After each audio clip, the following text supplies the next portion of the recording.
Hey everyone, welcome back to the channel. Today I'm going to show you how to export a single frame as a photo in Premiere Pro. This is great for making thumbnails, sharing moments on social media, or just saving a perfect shot.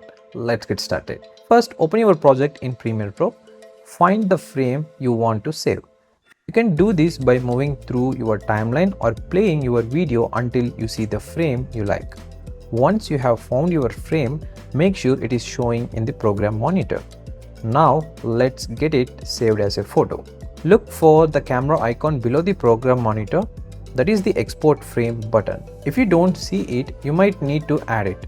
Click on the plus button at the bottom of the program monitor, then drag the camera icon to your toolbar. If you prefer, you can also go to the File menu, choose Export and then Media.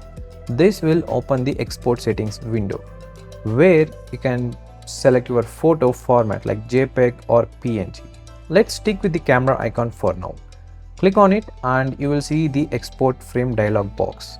In the box, you can name your photo and choose the format you want. JPEG works for most cases, but PNG is good if you need a transparent background with high quality. You can pick where to save your file by clicking Browse. When you are ready, click OK. Your frame will be saved as photo in the location you chose. That's it. And there you go. You have just learned how to export a frame as a photo from Premiere Pro. If you found this video helpful, give it a thumbs up, subscribe to the channel and hit the bell icon so you don't miss any of our future videos. Do you have any questions or tips? Drop them in the comments below. I'd love to hear from you. Thanks for watching and I'll see you in the next video.